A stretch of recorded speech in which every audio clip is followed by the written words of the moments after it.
ካብ ጎረባብትና ዝለዓል ጥፍኣት ኣምላኽ ክኽልክል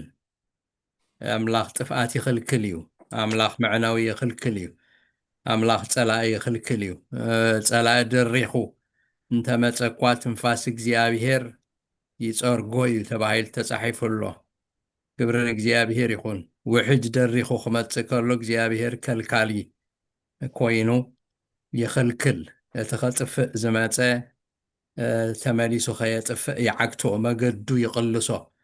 እግዚአብሔር ከምኡ ክገብር ይኽእል እዩ ብታሪክ መጽሓፍ ቅዱስ ከምኡ ተጻሒፉ ርኢና ኣለና መዝሙር ዳዊት 60 ጥቕሲ 11 ሕዝቅኤል 22 ጥቕሲ 30 ከምኡውን ዝተፈላለየ ብሃገሮም ዝግደሱ ሰባት ማሕበራትን ውልቀ ሰባትን ንድሓን ህዝቦም ቀዳምነት ሰሪዖም ብሕብረት ክሰርሑ ኣምላኽ ምስትውዓሎም ክኸፍት ክንጽልይና እግዚኣብሔር ክረድኣና እቲ በበይኑ ዝኸይድ ኣነ ዝኽገብር እየ ኣነ ከምዚ ክኸውን እየ ከምዚ ክኸውን እዩ ዝብል ነገር ኩሉ እግዚኣብሔር ለዊጥዎስ ኣብ ሓደ ሓሳብ ኣብ ሓደ ልቢ ሓደ ዝቋንቆም ከም ባቤል ዘይኮነ ቋንቆም ዘይላገብ ቋንቆም ዘይሰማማዕ ዘይኮነስ ቋንቆም ሓደ ዝላገቡ ሰባት ዝሰማምዑ ሰባት ክገብረና ተሰማሚዕና ንሓንቲ ዕላማ ንበረኸታ ምድሪ ኩሎም ብብዘለዎስ ሓልዮት እቲ ህዝቢ ዘለዎም ኮይኖም ብሃገሮም ዝግደሱ ብምድሮም ዝግደሱ ብህዝቦም ዝግደሱ ካብ ርእሶም ንላዕሊ ንህዝቦም ዝህቡ ኮይኖም ክለዓሉቶም ዝለዓሉ ዝኾነ ይኹን ነገር በበይኑ ዝኾነ ሓሳብ ኣብ ሓደ ክገጥም ኣብ ሓደ ሓሳብ ክመጽእ ክንጽልይና ኣብ ዳንኤልሲ ዳንኤልሲ ሓደ ራእይ ምስ ረኣየሲ እቲ ሓወልቲ ዝረኣዮስ ኣብቲ እግሩ ገሊኡ መሬት ገሊኡ ከዓ ሓፂን ነበረ ይብል እሞ ኣብ መወዳእታ ንዕኡ ክትርጉሞ ከሎ ብቲ ትንቢት ዳንኤል ከምቲ ሓፂንን መሬትን ዘይላገብሲ ንሓድሕዶም ኣይላገቡን እዮም ዝብል ቃል ኣሎ ከምኡ ክትከውን ትኽእል ኢኻ ዘይትላገብ ሓፂንን ሓመድን ስብሓደ ተሓዊሱ ጠኒዑ ክቐውም ኣይክእልን እዩ ከምኡ ኸይንኸውን እግዚኣብሔር ክንወሓሓድ ብሓሳብ ፋሕ ጭንግራሕ ዝበልና ዘይኮናስ ብሓሳብ እንሰማማዕ እንረዳዳእ እንቀባበል ሓሳባት ሰባት ርኢና መርሚርና ንቕበል እንተዘይተቐበሎ ኸማንሲ ዝቕበል ዓይነት ድሓን ይሕለፍ ዝብል ንፍቕርን ሓድነትን ዝጽዕት ልቢ ዘለና ሰባት ክንከውን ብኩሉ ሸነኽ ኣብ ቤተ ክርስቲያን ድዩ ኣብ ፖለቲካዊ ጽፍሒ ድዩ ኣብ ማእከል ሕብረተሰብ ድዩ ኣብ ኩሉ እቲ ዘየላግብ ነገር ወዲቑ ኩላህና እንላገብ እንደላለ እንፋቶ እንከባበር ዓይነት ሰማት ክንከውን ታሳልሰይቲ ርእስትና ዝተፈላለዩ ብሃገሮም ዝግደሱ ማሕበረታትን ውልቀ ሰባትን ንድሓን ህዝቦም ቀዳምነት ሰሪዖም ብሕብረት ብስምምዕ ክሰርሑ ኣምላኽ ምስትውዓሎም ክኸፍት ንሓንቲ ነገር እናገበርካስ ንምህናፅ ሓንቲ ነገርሲ ሓደ ዓይነት ኮሎት ዕላማኻ ሓደ ዓይነት ኮሎት ሓሳብካስ በቲ ዓላማኻ ኣብ ሓደ ክንዲ ትመጽእ ንሓድሕድካ ዘይትሰማማዕ ዘይትለጋገብ ባቤል ኮይንካ ክትተርፍ ትኽእል ኢኻ እሞ እቲ ዓላማ ናይ ኣምላኽ ምእንቲ ኣብ ግቡኡ ክበጽሕ ኣብ ማእከል ህዝብና ስምምዕ ኣብ ማእከል ቤተሰብ ስምምዕ ኣብ ማእከል ስድራ ቤት ስምምዕ ኣብ ማእከል ሕብረተሰብ ስምምዕ ኣብ ኩሉ ቦታ እግዚኣብሔር ስምምዕ ክገብር ምቅብባል ክገብር ምስትውዓል ኣእምሮ ክኸፍት ክንጽልይና እግዚኣብሔር ይመስገን ሎም መዓልቲ ዝመርሓና ሓውና ፓስተር ኣስፋሃ ኣብ ማእከልና ኣሎ ሓጢር ቃል ኣምላኽ ሸር ክገብረና እዩ በቲ ኣርእስታት ከዓ እናመርሓና ክንጽልይና እግዚኣብሔር ይባርኽኩም ኩላህና ብሓቅን ብመንፈስን ንጸሊ ብቕንዕና ብምሉእ ልብና ንጸሊ ካልእ ዲስትራክት ከይገበረና ካልእ ከይወሰደና ሓሳብና እሙሮና ኩሉ መንፈስና ነፍስና ጥቕልል ኢሉ ኣብ ቅድሚ እግዚኣብሔር ክቐርብ በዛ ሰዓት እዚኣ ምሕፀነኩም ይደሊ ብልብና ንጸሊ እግዚኣብሔር ብልቢ ተጸለየ ጸሎት ብሓቅን መንፈስን ተጸለየ ጸሎት ይሰምዖ እሞ ጥቕልል ኣቢልና ልብና ብኻልእ ሓሳብ ከይተወሰድና ኣብ ቅድሚ እግዚኣብሔር ንቐረብ እግዚኣብሔር ከዓ ክረድኣና እዩ ክብርን እግዚኣብሔር ይኹን ፓስተር ኣስፋ ኣሜን እግዚአብሔር ይመስገን ኣብ ትንቢት ዳንኤል ምዕራፍ 10 تقص 10 كساب 12 زلو خنبوبيه كم زيبل إنه خا إتنكيتني ببركين بقنع داوين كا أتنساتني نسون أتا دانيال أزيها اتفت خاسب أنا حجي نباخات لايخي يمو نتا أنا زنقرك قالات أستوعي له أتقل كادما دو بلبلني إذا قال زي مستزاربني إنان قدكو دو بلكو بلن دما داني إليه كابتا لبخا نامستو عال زغنع كالا رأسخا ون أبقد ما أملاخ زدحات كالا قدامي تمعال تجميرا قالات كاتا سميعني ينمو آمين. عيت الشبر من تزنق قالات كا متين نخو بليبل هللويا. زيابير استمسكنا يخون آمين. إذن كن ريادي لزلخو 10 أبزي دانيال يسأل 5 نبره أبقد مجزيابير كم زقربه نقص እግዚአብሔር ይደል خمس ነበረ ኢናንር እግዚአብሔር ተመስገነ ይሁን آمين. አብቃል እግዚአብሔር ድማ ገጹ እንደሊ አብቅድሚ ይሁን ቀርብ ኩሉ ጊዜ ይደልየና እግዚአብሔር ይመስገን آمين. አብዝ ዳንኤል ድማ እግዚአብሔር ይደል ነበረ ይብለና አብታ ተውሲ ሓደ ጀምቢሩ ሓደን ክልተን እንታይሉ ንቂሮስ ንጉስ ፋርስ አብታ ሳልሰይተ ዓመቱ ነትቤልሻስር ተሰምየ ዳንኤል ነገር ተገልጸሉ ትነገር ከሐቅ እዩ ስለዚህ ዓብ መከራ ድማ እዩ ንሱ ነቲ ነገር አቅለበሉ ነቲ ራእዩን አስተውዓለሉ በቲ ጊዜቲ አነ ዳንኤል 3 ሰሙን ሙሉ አዚነ ነበርኩ እተን 3 ሰሙን ክሳዕ ዝፍጸማ ጥዑም መባልዕ አይበላዕኹን ስጋ ወይንን ናብ አፈይ አየእተኹን ዘይትውን አይተለኸኹን ይብል እግዚአብሔር ይመስገን በዚ ምክንያት ኣብ ቅድሚ እግዚአብሔር ቀሪቡ ኣብ ቅድሚ እግዚአብሔር ይጽል ከምዝ ነበረ ካብ እግዚአብሔር መልስ ይደል ከምዝ ነበረ ኣብዚ ንርኢ እግዚአብሔር ይመስገን እግዚአብሔር ድማ ክደልዮ ከለኻ ዝርከብ አምላኽ እዩ እግዚአብሔር አምላኽ በሐቅን ዝደልይዎ እንታይ እዩ ይርከበሎም ይክብርን አምላኽ ይኹን ንዳንኤል ድማ ከም ዝተረኸበሉ ንዳንኤል ድማ እግዚአብሔር ጸሎቱ ከም ዝተሰምዐ ከረጋግጸሉ ድማ ኣብ መልሲ ተዋሂብዎ እግዚአብሔር ይመስገን ታመልስ ድማ ብጥቕሲ 12 ዘላያ በለኒ ድማ ዳንኤለየ ካብታ ልብኻ ማእስ ልብኻ ብልብ ብጣዕሚ ኣገዳሲ እዩ ክንጽሊ ከለና ብምሉእ ልብና ንዕኡ ክንደሊ ብምሉእ ልብና ናብ ቅድሚ እግዚአብሔር ክንቀርብ ከለና እግዚአብሔር እንታይ እዩ ይሰምዕ እግዚአብሔር ይመስገን ስለዚህ ካብታ ልብኻ ናብ ምስትውዓል ዘቕናዕካላ ጊዜ ኢልዎ እግዚአብሔር ይመስገን ስለዚህ ንቡናመን ናብ ምስትውዓል ዘቕናዓላ ኣብ ቅድሚ ኣምላኽ ዝቐረበላ ገጽ ኣምላኽ ክደሊ ናብ ቅድሚ ኣምላኽ ዝቐረበላ ጊዜ ጸሎቱ ሽዑ እንታይ ኮይኑ መልሲ ከም ዝተረኸበ ይዝነግር ዘሎ ርእስኻ እውን ኣብ ቅድሚ ኣምላኽ ዘትሓትካላ ርእስኻ ምትሓት ብጣዕሚ ኣገዳሲ እዩ ኣብ ቅድሚ ኣምላኽ ክንቀርብ ከለና ትሕት ክንብል ትሕትና ኩሉ ጊዜ ኢና ክንለብሳ ዘለና ትሕትና ኩሉ ጊዜ እያ ተድልየና እግዚአብሔር ዝተመስገነ ይኹን ምክንያቱ ኣብነት ናይ ትሕትና መን እዩ ኢየሱስ ክርስቶስ እዩ ኢየሱስ ክርስቶስ ኣቱም ኩልኩም እትጽዕሩ ጾር ዝኸበደኩም ኣነ ከዕርፈኩም ናባይ ንዑ ኢሉ ልበይ ትሑት ኢሉ እግዚአብሔር ይመስገን ልቡ እንታይ ትሑት ምዃኑ ጎይታ ገሊጹ ካባይ ከዓ ተማሃሩ ይብለና እግዚአብሔር ይባረክ ስለዚህ ትሕትና ሓንቲ ካብታ ክንለብሳ ካብታ ትድልየና ምዃና ቃል ኣምላኽ ነጊሩና ኣሎ ኣርኣያና ድማ ብኩሉ ኢየሱስ ክርስቶስ እዩ ክብርን ኣምላኽ ይኹን ስለዚህ ዳንኤል ድማ ኣብ ቅድሚ ኣምላኽ ልቡ ኣትሕት ኣቢሉ ልብኻ ኣትሕት ኣቢል ካብ ቅድሚ ኣምላኽ ክትቀርብ ከለኻ ኣምላኽ ድማ እንታይ ይገብር ይሰምዕ ክብርን ኣምላኽ ይኹን ስለዚህ ካብታ ርእስኻ ኣብ ቅድሚ ኣምላኽ ዘትሓትካላ ጊዜ ሽዑ እንታይ እዩ ጸሎትካ ተሰሚዑ ዝበሃል ዘሎ ስለዚህ እንታይ ትኹን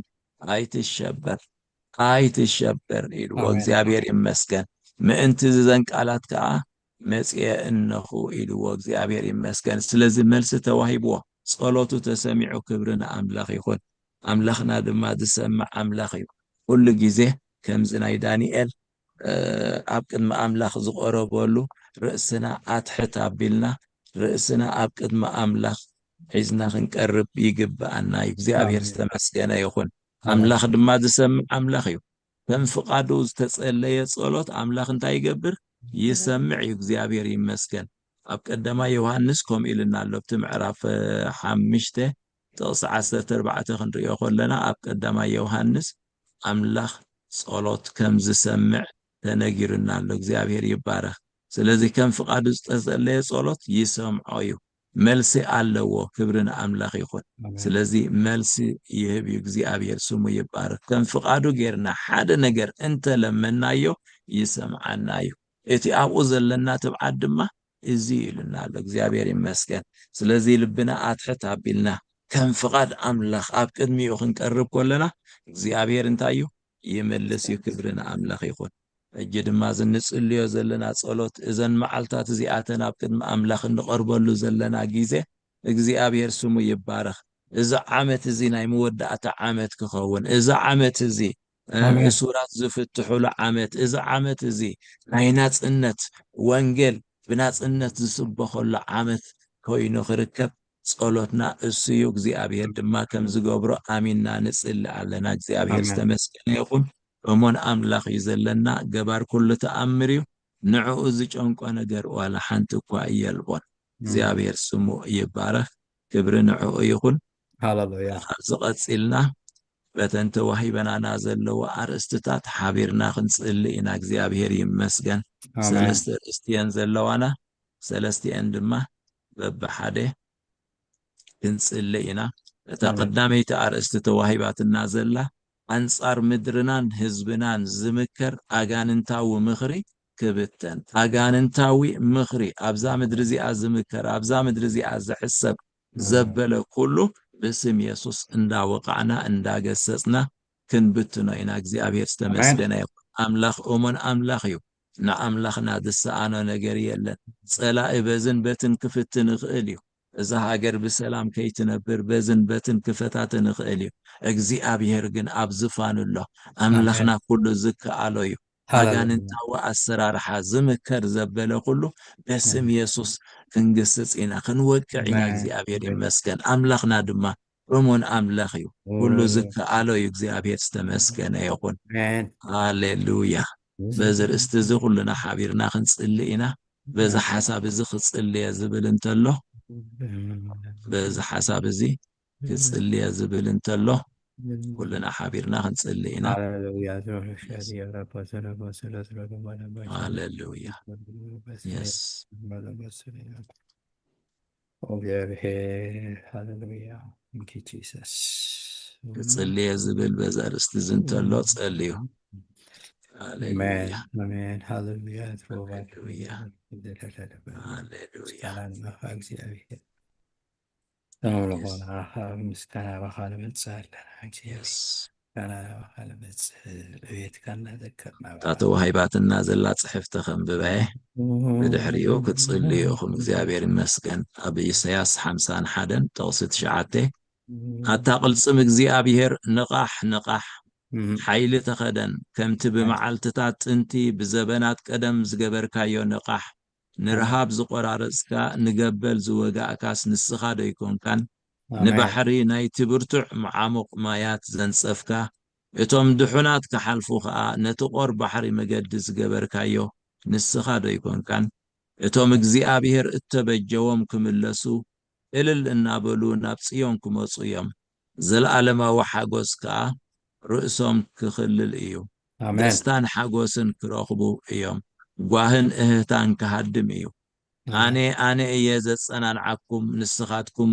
ካብዚ መዋቲ ሰብ ካብዚ ከም ሳዕሪ ዝሓልፍ ወዲ ሰብ እትፈርህሲ መን ኢኻ? ነቲ ሰማያት ዝገተረ ንምድሪ ከዓ ዝሰረተ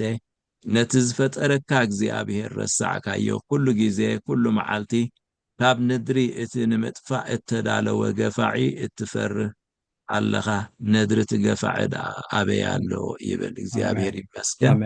ስለዚ ክንጽሊ ንኽእል ኢና። እግዚአብሔር ይባረኽ። ሃሌሉያ ሃሌሉያ። ንጸሊ መን እጽሊ በዚ ርእስቲ እዚ ኩልና ክንጽሊ ንኣቲና ዘለና ኩልና ሓቢርና ድማ ድልው ዘሎ በዚ ርእስቲ እዚ ከልየልና እታ ርእስቲ ክደግመልኩም እየ። ኣንጻር ምድርናን ህዝብናን ዝምከር ኣጋንንታዊ ምኽሪ ክብተን። أنصار مدرنان حزبنان زمكر أغانونتاو مخري كبتن እግዚአብሔር ይመስገን ሃሌሉያ ኣብ ጽቡቕ ቦታ ተለና ንጸልይ ሃሌሉያ ሓደ ሰብ ይጸልይ ኣነ ድኽጽልይ ወይ ተባረኩ ጸጋ ተበዋ እሺ ጸልይ ሃሌሉያ ሃሌሉያ ሃሌሉያ ሃሌሉያ ዓባ ኣምላኽ ስልጡን ኣምላኽ ኩሉ ትኽእል yes ሰማይን ምድርን በቃላት ኣፍካ ዝፈጠርካ yes ዓይልኻ ደረት ዘይብሉ ኣሰራርሓኻ ብኣስር ሰባት ዘይርከብ yes መስተንክር ኣምላኽ ግሩም ኣምላኽ yes ንዓኻ መርሚሮም ኣይበጽሑኻን እግዚኣብሔር ኩሎም ዝመርመሩኻ ሓሊፎም መዓልታቶም ተወዲኡ እግዚኣብሔር ኣምላኽ ንስኻ ግን ዘመናትካ ዘይውዳእ መጀመርታን መወዳእታን ዘይብልካ ሓያል ኣምላኽ ተመስገን እናበልና ብዝፋንካ ንቐርብ ኣለና እግዚኣብሔር ኣቦ አሜን ክብሪ ንህበካ ምስጋና ዕብየት ስግደት ንዓኻ ይኹን ንብል ኣለና እግዚኣብሔር አሜን ኣምላኽ አሜን ካልነትካ እግዚኣብሔር ኣቦ ንዛረብ ኣለና በቃላት ኣይትብፅሓን ኢኻ በቃላት ኣይትግለፅን ኢኻ እግዚኣብሔር ኣምላኽ ቃላትና ኣይገልፀካን እዩ እግዚኣብሔር ኣቦ ንስኻ ፈጣሪና ኢኻ ንስኻ ደኳኒና ኢኻ እግዚኣብሔር ኣቦ ሰራሒና ኢኻ እግዚኣብሔር ኣምላኽ ነድንቐካ ኣለና ንግረም ኣለና ብኣኻ እግዚኣብሔር ኣቦ ድንቅን ተኣምራትን ጌርካ ፈጢርካ ኒሉ ባርያኻ ኩሉ ስራሓትካ መስተንክር እግዚኣብሔር ኣምላኽ ተባረኽ ሃሌሉያ ተመስገን ተወደስ ተቀደስ ንብለካ ኣለና እግዚኣብሔር ኣቦ ምስጋና ኣብቲ ቅድስተ ቅዱሳንካ ይእቶ ንብል ኣለና እግዚኣብሔር ኣምላኽ አሜን አቦ ብምስጋና ዝተፈራሕካ ኣምላኽና ከማኻ እሞ ምን ኣሎ ንብል ኣለና እግዚኣብሔር ኣቦ ተባረኽ ንፈልጠልካ ኣለና እግዚኣብሔር ንዕጨምኒ ኮናን ንዛረብ ዘለና ነዘይሰምዕ ዳጎን ኣይኮናን እንእዊ ዘለና እግዚኣብሔር እንጭድር ዘለና ድምፅና ነስምዕ ዘለና ነቲ ዝሰምዕ ነቲ ዝርኢ እቲ ኣእዛን ዝሰርሐስ ኣይሰምዕ እንዶ ተባሂልልካ እግዚኣብሔር ትሰምዕ እምበር እግዚኣብሔር ኣቦ ትሰማዕ ኣምላኽ እትርኢ ኣምላኽ ኢኻ ንስኻ ሞ ተመስገን ንብለካ ኣለና ድምፅና ትሰምዑ ስለትሰምዑ ተመስገን እግዚኣብሔር ኣቦ ስለ ሃገርና ኣብዛ ሰሙን እዚኣ ክትቀለ ዝቐነየ እግዚኣብሔር ኣምላኽ ብዝተፈላለየ ኩርናዓት ኮይኖም ብሰሜን ደቡብ ብምዕራብ ኮይኖም ዝፅልዩ ዘለው ህዝቢ ኣምላኽ ኩላትና እግዚኣብሔር ኤርትራውያን ነገርና ናባኻ ነፍስስ ኣለና ናብቲ ዝሰምዕ ናብቲ ዝርኢ እግዚኣብሔር ነገርና ናባኻ ንሰምዕ ብሓደ ልቢ ብሓደ ሓሳብ ኮይንና ምረትና ናባኻ ነፍስስ ኣለና እግዚኣብሔር ጭንቀትና ናባኻ ነፍስስ ኣለና ኣውያትና ናባኻ ይብፃሕ ንብል ኣለና እግዚኣብሔር ኣቦ አሜን አቦ እዛ ዘመን እዚኣ መወዳእታ ትኹን ንብል ኣለና እግዚኣብሔር ኣምላኽ መወዳእታ ትኹን ንብል ኣለና እግዚኣብሔር ኣቦ ግና ከይፍቓድካ እምበር ፍቓድና ኣይኹን ግና ከይፍቓድካ እምበር ፍቓድና ኣይኹን ኣፀቢቕካ ስለክትገብረልና ዝደለኻ መዓልትታት ተንውሐለኻ እግዚኣብሔር ንፈልጥ ኢና ኣሰራርሓኻ ነቶም ንኣምላኽ ዘፍቅሩ ከም ምኽሩ ዝተፀውዑ ኩሉን ሰናይ ኢልካ ኢኻ ኩሉን ሰናይ ከም ትገብሮ ንፈልጥ ኢና ምድንጓይ እውን ንፅቡቅ እግዚኣብሔር ኣምላኽ ዝሰርሖ ነገር ስለ ዘለካ እሞ ተመስገን ንብለካ ኣለና ንስኻ ብስራሕካ ኣይትጋገን ኢኻ እግዚኣብሔር ብስራሕካ ኣይትጋገን ኢኻ እግዚኣብሔር እንተ ደንጎየ እኳ ተፀበዮ ኢልካ እምባቆም ንሕና እውን ክትፀበየካ ኢና ሃዲእና እንተ ደንጎኻ እኳ ዝፅቡቕና ስለዝኾነ ከም ቃልካ ተኣሚንና ክንፀባበየካ ኢና እግዚኣብሔር ኣምላኽና እሞ ተመስገን ተስፋታትና እናሓደስካ ተስፋታትና እናሓደስካ ኣብ ቅድሜኻ እግዚኣብሔር ብትብዓት ክንቀርብ ትገብረና ስለ ዘለኻ ተመስገን ንብለካ ኣለና ተባረኽ ንብለካ ኣለና እግዚኣብሔር ኣምላኽ ምስጋና ይምላእ ትቅድስተ ቅዱሳንካ እግዚኣብሔር ኣቦ ኣብ ምስጋና እትርከብ ኣምላኽ ኢኻ ኣብ ማህሌት እስራኤል እትርከብ ኣምላኽ ኢኻ እግዚኣብሔር ኣምላኽ እስኻ እሙን ኢኻ በኣኻ ተስፋ ኣይቆረፅን እዩ እግዚኣብሔር ኣቦ እንሆ ትማሊ ዝገበርካዮ እናዘከርና ሕጂ እውን ተስፋ ኣይንቆርፅን ትማሊ ዘኪርናካ ሕጂ እውን ተስፋ ኣይንቆርፅን ከነዘክረካ ኢና እንሆ ኤርትራ መመስገኒት ክሳዕ ትኸውን ቃል ተስፋታትና መልሲ ክሳዕ ዝረክብ ኣይንዕርፈካን ኢና እግዚአብሔር ኣቦ ነው ቃልካ ኢልዩ ኸይባትኩም ጸልዩ ኢልዩ ቃልካ ከም ቃልካ ኸይባትክና ክንጽልይ ከለና መልስና እግዚአብሔር ኣቦ ኳሕ ክሳዕ ዘበለ ኣፍ ደገና ገና ክንዘክረካ ኢና እግዚአብሔር ኣቦ ገና ኣይንዕርፈካን ኢና እግዚአብሔር ኣቦ ጎይታ መንፈስ ቅዱስ ተመስገን ተባረኽ እግዚአብሔር ትኽእል ኢኻ ኢልና ሕጂውን ኤርትራ ትኽእል ኢኻ ንጸላእታ ብሰሜን ብምብራቕ ብምዕራብ ሰላማ ዝጸልኡ ኣብ ሰባት ኣብ እምሮ ሰባት ዝተወጥሑ እግዚአብሔር ኣቦ ኖ ኣብ ኣይራት ዝተወጥሑ ኣብ ጎረባብት ሃገራት ዝተወጥሑ እግዚአብሔር ኣምላኽ ብሰሜን ብምብራቕ ብምዕራብ ሓሳባቶም ኩሉ ክብተን ንብትኖለና እቅዶም ኩሉ ክብተን ንብትኖለና ኣሰራርሖኦም ኩሉ ክብተን ንብትኖለና ጽቡቓ ዝጸልኡ ነቲ ሃገር ዕረፍታ ዝጸልኡ ነቲ ሃገር መንእሰያታ ኣብ ሃገር ዓሪፎም ሃገሮም ከይሃንጹ ዝገብር ናይ ጸላኢ ሰራርሓ ነው ትንፋስ እግዚአብሔር ክትብቁጾ በኢየሱስ ክርስቶስ ስምና ስልጣን ንጸልያለና ትንፋስ እግዚአብሔር ትበቁጾ ንብላለና ትንፋስ እግዚአብሔር ትበቁጾ ንብላለና ትንፋስ እግዚአብሔር ትበቁጾ ንብላለና ነቲ ህዝቢ ዕረፍቱ ዝጸልእ ነቲ ህዝቢ ሰላሙ ዝጸልእ ነቲ ህዝቢ እግዚአብሔር ኣቦ ዓሪፉ ኣብ ሃገሩ ከይነብር ዝገብር በኢየሱስ ክርስቶስ ስም ኃይሊ ጻልማት ኃይሊ አጋንንቲ ኣብ ኣይራት ኮይኖም ዝሰልጠኑ ኣብ እምሮ ሰባት ዓሪዶም ዝሰልጠኑ በጌታ በኢየሱስ ክርስቶስ ስም ምኽሮም ክብተን ሕጂ ምስሕዋተይ ተሰማሚዕና በተናዮ ስልጣን ከም ዝተዋህበና ሰባት ኮይና በጌታ በኢየሱስ ክርስቶስ ስም በተናዮም ክብተኑ ነው ወገን ኣብ ቅድመ ኣምላኽ ብርቱዕ እምበር ድኹም ኣይኮነን ተባሂል ተጻሒፍሎ በትስተዋህበና ስልጣን በትስተዋህበና ኃይሊ ናይ ስሙ ኃይሊ ኢየሱስ ወዲ ኣምላኽ ምኽሪ ጻልማት ምኽሪ ጋንንቲ ከፍርስ ዝተጋህደ ካብ ሰማይ ካብ ኣርያም ክብሩ ገዲፉ ንዓና ክብሪ ክህብ እንደገና ክብሪ ክህብ ዝወረደ ተኣምራዊ ኣምላኽ መስተንክር ኣምላኽ ግሩም ኣምላኽ በትስተዋህበና ስልጣን ምኽሮም መሳይላት መንፈስ ቅዱስ ናብ ኤርትራ ንሰድዳለና መሳይላት መንፈስ ቅዱስ ንሰድዳለና መሳይላት ናይ ሰብ እኳ ተሰዲዱ ደስልጥ ናይቲ ኩሉ ዝኽእል ደኣ ክንደየናይ ዘየስልጥ ሕጂ ብቓላት ኣፍካ ክትረትዕ ተባሂል ተጻሒፍሎ በጌታ በኢየሱስ ክርስቶስ ስምና ስልጣን ብሰሜን ብምብራቕ ብምዕራብ ዘዕገርግራ ነቲ ሃገር ሰላም ዝኸልኣ ነቲ ሃገር ድቃስ ዝኸልኣ ነቲ ሃገር በጌታ በኢየሱስ ክርስቶስ ምኽሩን ብትኖለና እቅዱ ፕላኑ ሃቀንኡ ቀስትታት ዝውርውር ዘበለ ናብ ርእሱ ክምለስ በኢየሱስ ክርስቶስ ንጽልለና ኣነ ንሕዋተይን ተሰማሚዕና ስለቲ ሃገር ግድይልና እግዚአብሔር ኣቦ ጌታዬና መድኃኒቴ ብምሕረት ክትጥምተና ንጽልለና ጸላእትና ተዋጋኣዮም እግዚአብሔር ኣቦ ወገና ተዋጋኣልና ውግኦም ክዋጋኣሎም ተባሂል ተጻሒፍሎ ውግኦም ክዋጋኣሎም ይሞ ሃሌሉያ ኣታው ግና ተዋጋ ስዕረትን ሞጎስን ካትህበና እግዚአብሔር ኣቦ ቅድሚኦም ይኸይድ ተባሂል ተጻሒፍሎ ንስኻ ሕለፍ ቅድሜና ውግና ተዋጋ እግዚአብሔር ኣቦ እዛ ሰሙን እዚኣ ናይ መወዳእታ ትኹን ንብላለና እግዚአብሔር ኣቦ ፍቃድካ ይኹን ንብላለና ጌታዬና መድኃኒቴ ዕረፍትን ሰላምን ይኹን ኣብቲ ሃገር ንብላለና እግዚአብሔር ኣቦ ምኽርኻን ሓሳብካን ይኹን ኣብቲ ሃገር ንብላለና እግዚአብሔር ኣቦ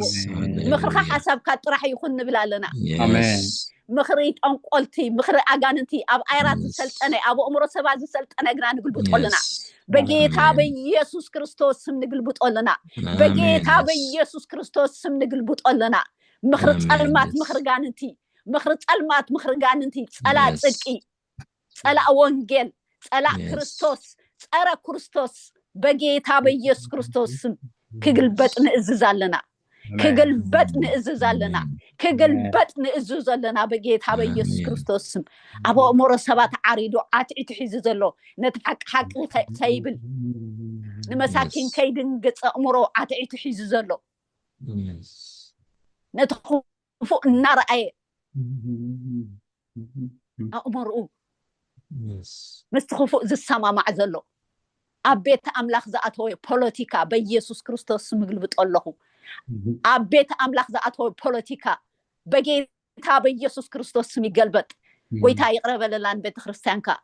مستحق خيتو جن نتحق حق خيتبل مخرخان حساب كان كيتسلط نتحق كيتبجو زيابير أبو بدل بيت كريستيانات بدل إتهم دفلطوها يقرب لنا إتهم زفلطنا كان نجرات ندرانا وبقلنا كم زلنا እግዚአብሔር አቦ ይቅረበልና እቶም ዝፈለጥና ነገራት ነዳናዊ ከም ዘለና ንፈልጥ ኢና እግዚአብሔር ኣብ ሓደ ሓሳብ ኮይና እንተ ተሰማማዕኹም ኢልካ እግዚአብሔር ቃልካ ይኮነን ሓስዩ ንሕና ኢና ቃልካ ይኮነን እግዚአብሔር አቦ ዘስልጥ ኮይኑ ንሕና ኢና እግዚአብሔር ሕጂ ግና ገበን ህዝብና ገበን አብያተ ክርስቲያናት ቶም ዝፈለጡኻ ይቅረበለልና እግዚአብሔር አቦ بحاد لبي بحاد منفس كنا نتحق حقي نتجيجا نابلنا እግዚአብሔር አቦ ኣብ ቅድሚኻ ከም ሓሳብካ ከም መኽርኻ ነገርና خنفسس ከም ሓደ ሰብ ኮይና بحاد لبي እግዚአብሔር አቦ ነገርና خنفسس ተሰማሚዕና ለና እግዚአብሔር አቦ አሜን ዘመናት ብምንውሑ ምረት ብምብዝሑ እግዚአብሔር አምላክ نايز هاجر زي أبدل نحنا إنا مو يقرب لنا نابلنا زي أبي رابو أكن ميخان قرب لنا بمحرت كات أمتانت هاجر نبلا لنا محرنا نبلا لنا زي أبي رابو محرت طرحينا ندل خبخا بقبرنا يكونن زي أبي رابو بقبرنا يكونن محرت كاجن كليم نقبر لنا محرت كايود أنيمو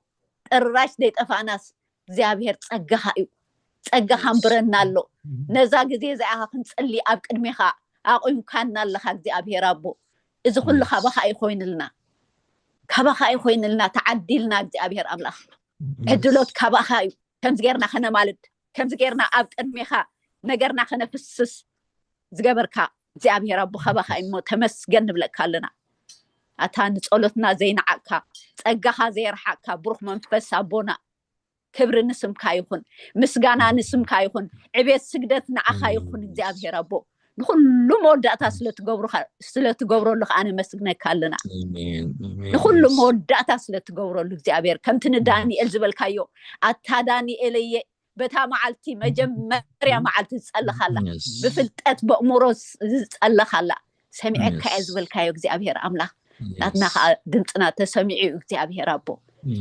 بمدوب جزيء خاص أبوق سلة تجبر بتانات كاجزي እግዚአብሔር بتانات كاجزي أبوق كبر نجر تفتاو نجر أفتح هجر سلة تجبر وانجيل እግዚአብሔር ناي وانجيل دسيت كم تزبل كيا قال سمايت قال مدري نتهجر سلة تبارخ እግዚአብሔር أملا زمن دستا زمن إللتا እግዚአብሔር زمن وانجيل زمن دبس سلتجبر عم بتأخذ كفتة زبالعوات زمن እግዚአብሔር አቦ ناي كحسا زمن نتهاجر سلت تمسأل لنا مسكنا كلنا جنا خيكون خلون نريقول لنا እግዚአብሔር አቦ جنا تسفتاتنا نتحدث بقالك كنت أبابي كائنا እግዚአብሔር أملاك تمسكن تبارك تودس እግዚአብሔር كمتي نسخاز فقر كايو أب هاجرنا سلت خون كبر مسكنا عبيد سجدتنا خايخون بيسوع كريستوس نصلين آمين تباركوا آمين ويتا عزيزو يبارك تبارك ويتا حيلخيو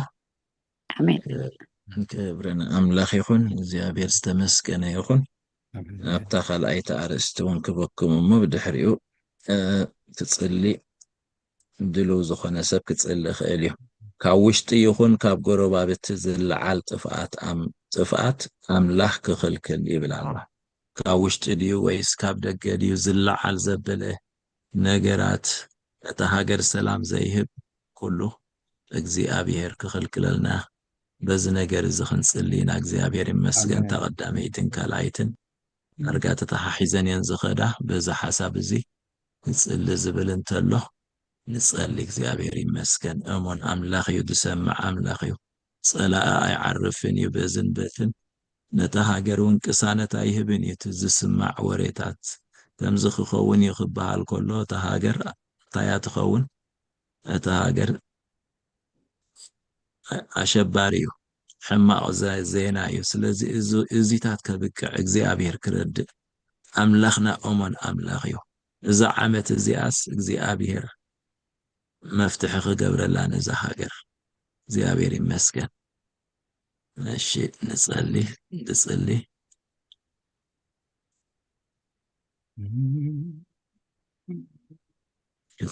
ዝብል እንተሎ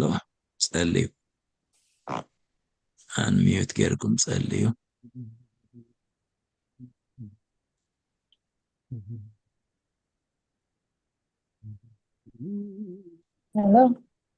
ሄሎ انت باركم አሜን نصلي بلو እሺ سمعنا يسمعي وبحكي اوكي go ahead راهل ቅዱስ ቅዱስ ቅዱስ እግዚአብሔር አምላክና ተመስገን ነመስግነካ ኣለና አሜን ሆሎ ማዓንቲ ድማ ሓድሽ ህይወት ሓድሽ መዓልቲ ካና ክንነብር እግዚአብሔር አምላክ እዙን ምሕረትካ ስለዝበዛሐልና ኢሞ ተመስገን ነመስግን ክብር ንህበካ ንዕብየካ ኣለና ጎይታይ ማዓሪ ንስኻ ጥራሕ ኢኻ ዓቢ ንስኻ ጥራሕ ህይወትና ኣብ ሓዳርና ኣብ ስራሕና ኣብ ሃገርና ክትከብር ብጌታ ብኢየሱስ ንዕድመካ ኣለና እግዚአብሔር አምላኽ እግዚአብሔር ጎይታ ሰራዊት ስኻ ልዕሊ ኩሉ ኢኻ ኣይትምርመርን ኢኻ ሞ ጎይታይ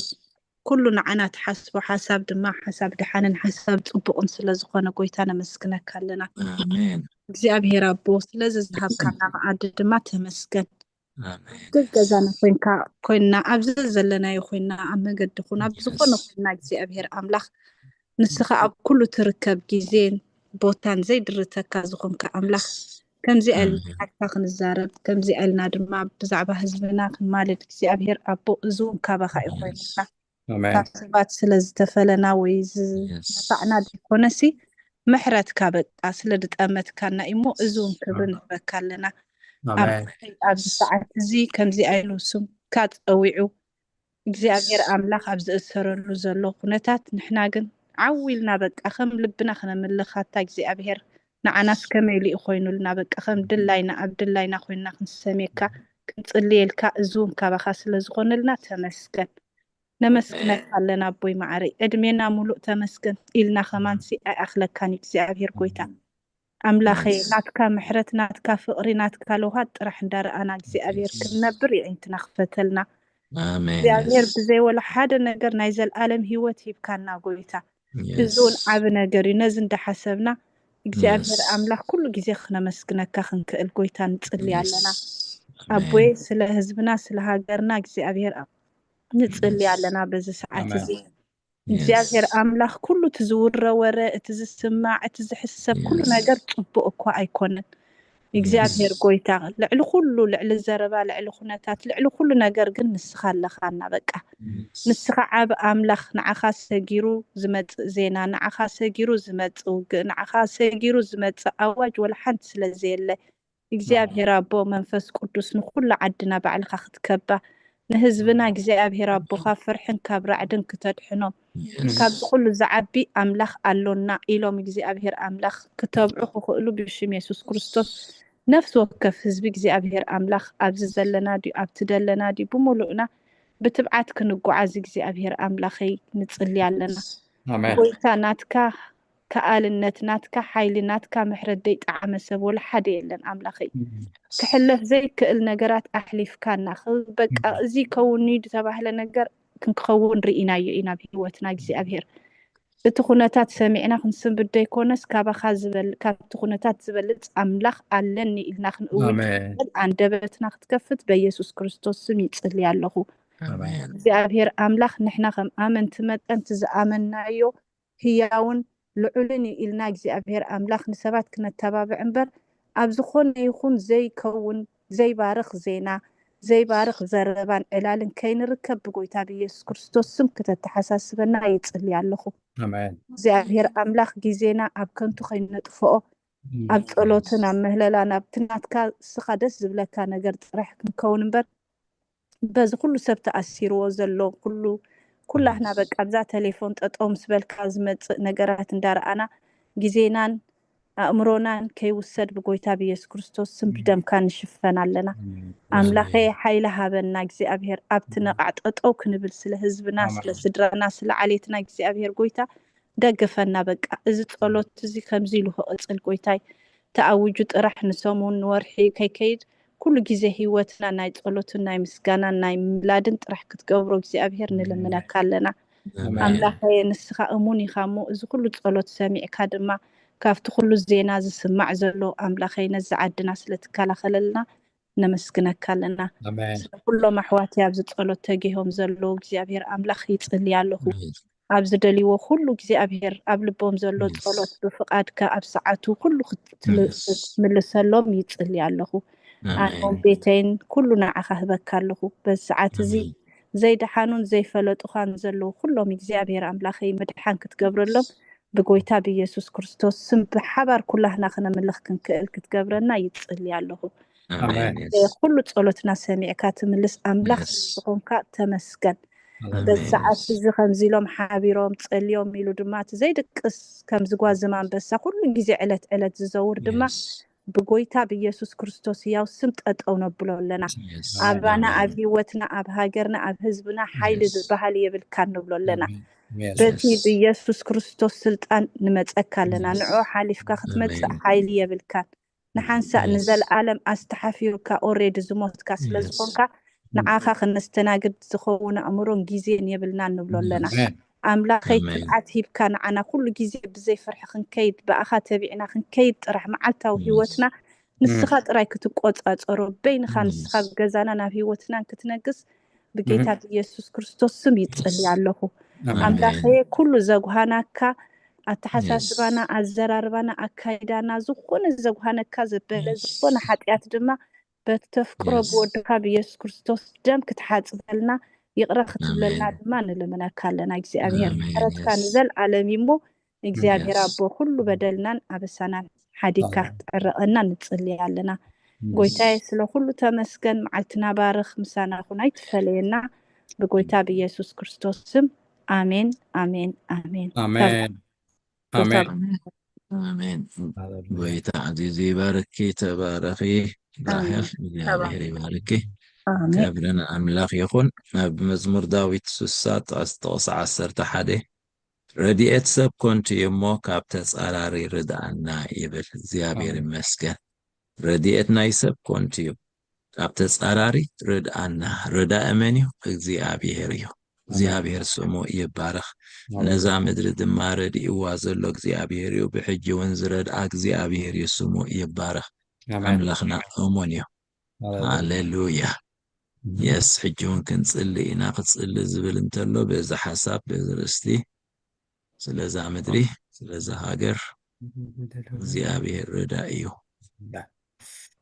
Thank you, Jesus. Yes.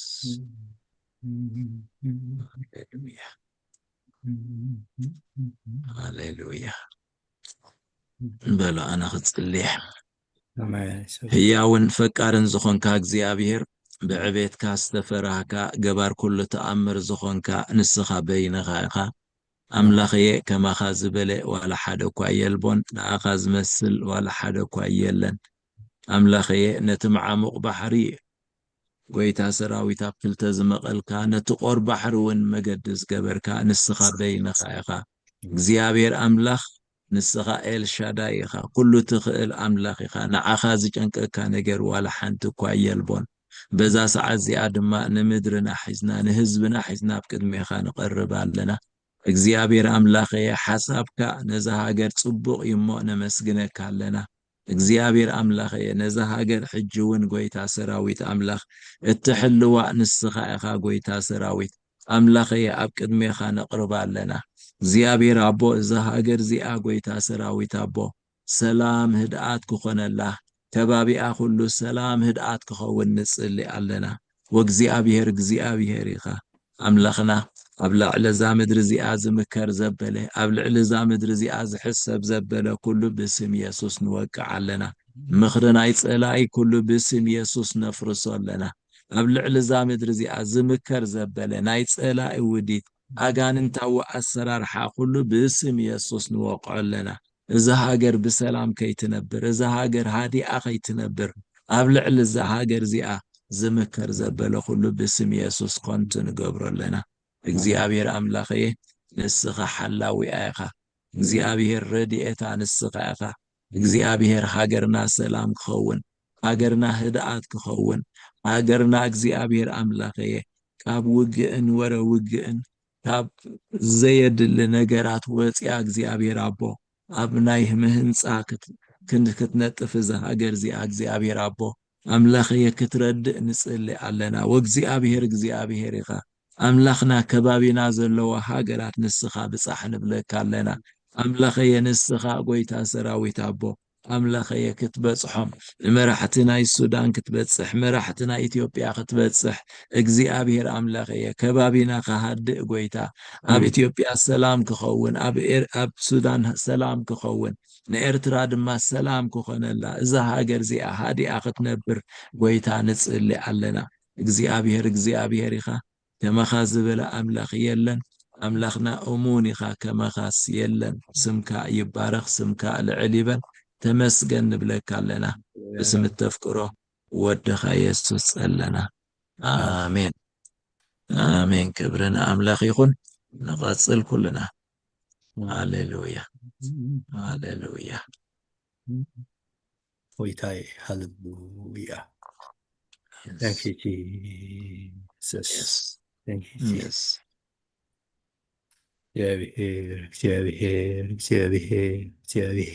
እግዚአብሔር ሕያው ኣምላኽ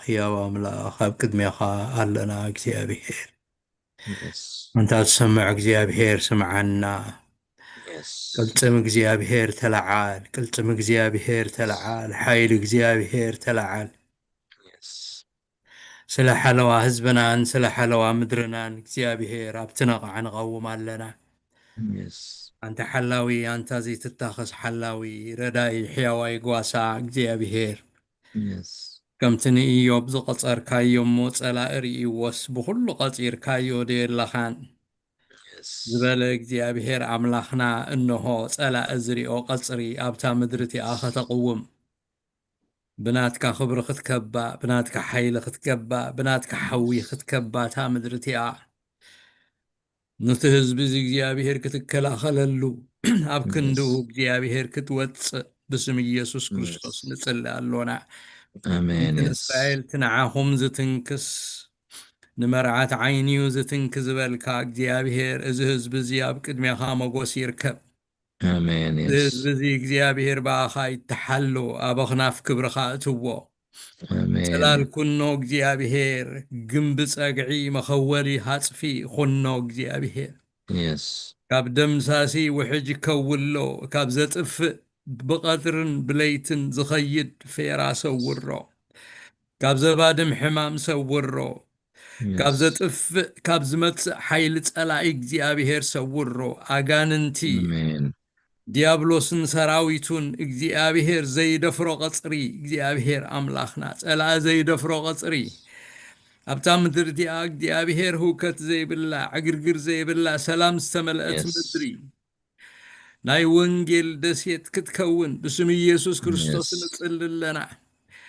ከምቲ እስራኤል ዝበልካዮ እዚ ውግእ እዚ ናይ እግዚአብሔር ውግእ እዩ ንስኻትኩም ኣይ ክትዋግኡን ብዒንትኹም ጥራይ ክትርእዩኹም እቲ እግዚአብሔር ዝገብሮ ሎሙ ክትርእዩኹም ዝበልካ ወእግዚአብሔር ጎይታ ሰራዊት ውግእና ንስኻ ክትዋጋኣልና እግዚአብሔር ንዝለዓሉና ንስኻ ክትለዓሎም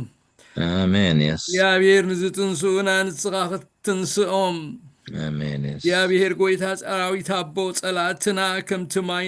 ንንፋስ ማይ ዝብትኖ ክትብትኖም ወእግዚአብሔር ሓሳቦም ኩሉ ከም ምኽራ ሕቶፌል ክዝርዘር ዘይነበረ ክኸውን ንምፍራስ ዝመጽእ ሓሳብ ይበተን ንምብታን ዝመጽእ ሓሳብ ይበተን نمعناو زلع على الحساب كله يبتن እግዚአብሔር ዛምድር እዚኣ ተኸላኸለላ ንምክልኻላ ንጽዋዓካ ኣለና ንምድሓና ንጽዋዓካ ኣለና ወእግዚአብሔር ጥፍኣት ኣብ ምድርና ኣይኹን ኣውያት ኣብ ምድርና ኣይሰማዕ እግዚአብሔር ጎይታ ሰራዊት ኣቦ እስኻን ውግእ ወሰን ትገብረሉ መወዳእታ ትገብረሉ ንቐስቲ ትሰብሮ ንኹይናት ካ ትቐራስሞ ኢኻ እግዚአብሔር ንሰረገላታት ብሓውተን ድደን ውግእን ወረ ውግእን ወእግዚአብሔር ድምፁ ዘይብሉ ትገብሮ ተጥፎ ኢኻ ትጸርጎ ስቕ ተብሎ እግዚአብሔር ኣምላኽና ንጽልሎና ኣብዛ ምድሪ እዚኣ እግዚአብሔር ካዳግም ካልኣይ ውግእ ኣይኹን ካልኣይ ጥፍኣት ኣይኹን ኣውያት ኣብ ምድርና ዳጊም ኣይሰማዕ እግዚአብሔር ሰላም ይኹን ኣብታ ምድሪ ኣብ ከባቢያ ሰላም ይኹን ኣብ ምድሪ ሱዳን ሰላም ይኹን ኣብ ምድሪ ኢትዮጵያ ሰላም ይኹን ኣብ ምድሪ ጅቡቲ ሰላም ይኹን ኣብ ኬንያ ሰላም ይኹን ኣብ ከባቢ ኣብ ትቐርኒ ኣፍሪቃ ሰላም ይኹን ናይ ሰላም ንፋስ ይንፈስ ኩሉ ህዝቢ እግዚአብሔር ሃዲኡ ናብ ልምዓት ክወፍር ብስም ኢየሱስ ክርስቶስ ነታ ምድሪ ክትበጽሓ ንምድሪ እንተዘይባረኽካ ያ ንስኻስ ብርኽቲ ትኸውንን ያ ንህዝቢ ንስኻ እንተዘይባረኽካ ብሩኽ ኣይከውንን እዩ ንህዝቢ ንስኻ እንተዘይተኻለኸልካሉስ ተቓልዐ እዩ ዝኸውን ኩሉ ዝወቕዖ እዩ ዝኸውን እግዚአብሔር ኣምላኽና ንጽልለና ነዛ ምድሪ እዚኣ ተኸላኸለላ ነዛ ምድሪ እዚኣ ሓልዋ ነዚ ህዝቢ ዝሓልዎ እግዚአብሔር ኣምላኽና عرفت هبو እግዚአብሔር واملاخنا انت ابقالك تتحيفو زنببنايو نرهاب زقرارتك نحايل معبل زهداكا نسخاد يكون كان تتحيفو اللمو እግዚአብሔር زلعال زبلو كله خم معبل زتنسق كم رهاب እግዚአብሔር نمطفاء زمتص كل እግዚአብሔር نسخا قطملو نسخا እግዚአብሔር نزي حزب زحلوو سلا حلوات زن تصللونا امين يس وእግዚአብሔር አምላኽ መንፈሳዊ من نغغا حبت مدرنا خون كأن تصلي فوسنا يتا مدري እግዚአብሔር نحنا فليطنا ينتردينا نالو እግዚአብሔር አምላኽና እስኻነት ህዝብ እንተ ዘይመለስካዮ ልቡና በኻገጽ ካንተ ዘይበልካዮ ሓደ እኳ ክሕግዞ ዝኽእል ዋል ሓደ ይብሉን ሞ እግዚአብሔር ያው መንፈስካ ኣብ ምድርና ወሪዱ ልብ ህዝብና ክመልስ እግዚአብሔር አምላኽና ናኻ ክደሊ ነዚ ብሩኽ አምላኽ ናኻ ክደሊ ኢየሱስ ክርስቶስ ክደልዮ ክቕበሎ ነት መድኃኔ ዓለም ክቕበሎ ወጎይታ ምድርና እግዚአብሔር አምላኽ ነጸሎትን ንምህለላን ተላዕለት ደንበ ጸሎት ደንበ ምህለላ ደንበ ወንጌል ወእግዚአብሔር ደንበ ሰላም ብምድሓን ተሰለመት ወእግዚአብሔር ክብርኻ ዝመልአት ሓይልኻ ዘለዋ ምድሪ ክትከውን ወእግዚአብሔር ኣብቲ መንፈሳዊ ክንስዕር ኣብቲ መንፈሳዊ ነገር ክንዕወት ኣብቲ መንፈሳዊ ዓለም እግዚአብሔር ጎይታ ሰራዊት ክንጥሕስ ወእግዚአብሔር ጎይታ ሰራዊት ኣብኡ እንተጥሓስናስ ኣብቲ ጉኡዛዊ ክንዕወት ኢና እግዚአብሔር አምላኽ ምድሓን ኣብቲ ህዝቢ ኣብ መንፈሱ ምድሓን ኣብ ውሽጡ ምድሓን ኣብ ውሽጡ ድንጋጽ ኣብ ውሽጡ ለውጢ ኣብ ውሽጡ ንእግዚአብሔር ምድላይ ኣብ ውሽጡ ምሕረት ምግባር ክኸውን ብስም ኢየሱስ ንጽልለና ተኻልእ ሰዓብዩ እግዚአብሔር አምላኽና መንፈሳዊ ምንቕቓሕ ኣብታ ምድሪ ሪቫይቫል ክኸውን ሓዊ ክነድድ ሓዊ መንፈስ ይንደድ بسمين يندد بدوب يندد بمبرق يندد بمعراب يندد أما أكل أب سنتر أبتهاجر كله እግዚአብሔር መንፈስ ቅዱስን ቀሳቀስ حيل منفس كا يعيه سبات እግዚአብሔር ክሳዕ ዝግረሙ እንታይ እዩ ዝኸውን ዘሎ ክሳዕ ዝበሃል እግዚአብሔር ጽልኢ ክሳዕ ዝርሕቕ እግዚአብሔር ተንኮል ክሳዕ ዝርሕቕ ኩሉ ህዝብ ንዓኻ ክሳዕ ዝደሊ حيل መንፈስ كا ብምልኣት ኣብታ ምድሪ ክወርድ حيل መንፈስ ቅዱስ ኣብታ ምድሪ ክግለጽ ዝናም መንፈስ ቅዱስ ኣብታ ምድሪ ክወርድ ሪቫይቫል ክኸውን እግዚአብሔር بقبعات እግዚአብሔር ዝለዓሉ ዝተቀብኡ حيل ዝተዓጥቁ ቁንዓትን حقኛታትን ዘይመሳምሱ ንቃልካ ተጊሆም ዝነግሩ حقኛታት አገልገልቲ ከተተንስ ሪቫይቫል ክኸውን ምን ንቕቓሕ ክኸውን ሓዊ መንፈስ ቅዱስ ክነድድ ዘይጠፍእ ሓዊ ክነድድ ኣብታ ምድሪ መንፈሳዊ ለውጢ ከመጽ መንፈሳዊ ምንغغح ከመጽ መንፈሳዊ ነገር እግዚአብሔር ኣብታ ምድሪ አሜን እትተጀሚሩ ዘሎ ሓዊኽ ዓቢ ብስም ኢየሱስ ሓደ እኳ ኸጥፍኦ ዘይክእል እንሆ ዝነድድ ከም ሰደድ እሳት ኮይኑ ዝኸይድ ከልካል ዘይብሉ ኮይኑ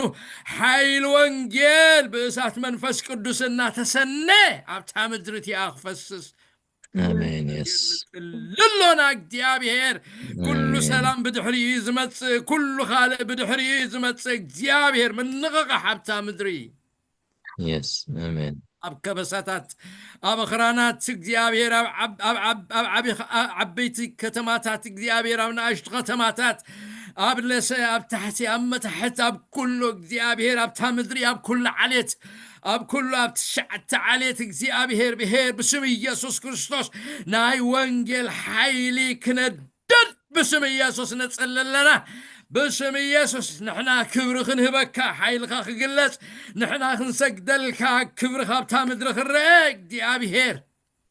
بسم يسوع كريستوس نتسلل لنا مدحاني هونك دي أبي هير حزبنا يملس بسم يسوع كريستوس الوانجيل يتعزز بسم يسوع كريستوس نتسلل لنا دي أبي هير يتكازرقح قد حنا وريد الخبالك دي أبي هير ورد أبتامدري حيل خاي قلت أبتامدري كبر خاي قلت أبتامدري نمدحان حزبي وريد اللخو خمز بالكاك دي أبي هير أب قبطي كم زواردك أب بابيلون كم زواردك أب إسرائيل كم زواردك دي أبي هير حيل خمز قلتك بسم يسوع كريستوس أب إرترا ورد أجر كاير قص دي أبي هير أبتامدري حيل خان كبر خان يقلت مدحان كا أبو يقلت دي أبي هير نهزبنا فوسي منفسا وفوسي متعلو تنقلتي يسنبدوا قاننتي يرعدو وقتي أبي هير قويتا سراويتا بون أغاننت زخوانا زبلا خلو أبتا ختما بحوي يندد قزب خلو نتا مدرينا أخا يهبان هبال لنا نيرترانا أملاخ يبال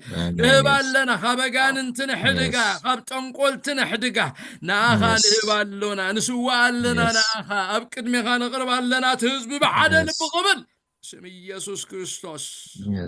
حتى مدري نتسلل لنا قويتا آمين أبو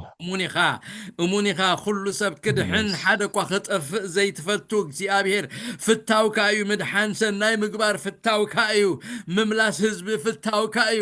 እቶም ዝጠፍኡ ክሳዕ ወሰን ምድሪ እኳ እንተኾኑ ካብ እኽጽውዖም ዝበልካ ምምላስ ህዝብኻ እትፈቱ ኣምላኽ ናይ ኪዳን ኣምላኽ ኢኻ ነዚ ህዝቢ ዝናባኻ ገጽካ ሰሓቦ ናባኻ ገጽካ ምለሶ እግዚአብሔር ኣብ ትሕቲ ኣኽናፍካ ኣክቦ ኣብ ትርስትኻ ኣእትዎ እግዚአብሔር ናትካ ይኹን ገንዘብ ካን ጥሪት ካን ይኹን እትውንኖ ህዝቢ ይኹን ዝድሓነ ህዝቢ ይኹን ብስም ኢየሱስ ክርስቶስ ጽልሎና እግዚአብሔር እግዚአብሔር አምላኽና ሃሌሉያ ኢየሱስ ራዳሼ ለድ ኢማን ሀረዲ velekrodos emantrida sheri la aromandia varduma yakhir la hira da boshedina Jesus ويتا خبري تغاو سدوت خبري سمكا يقننا بتامدري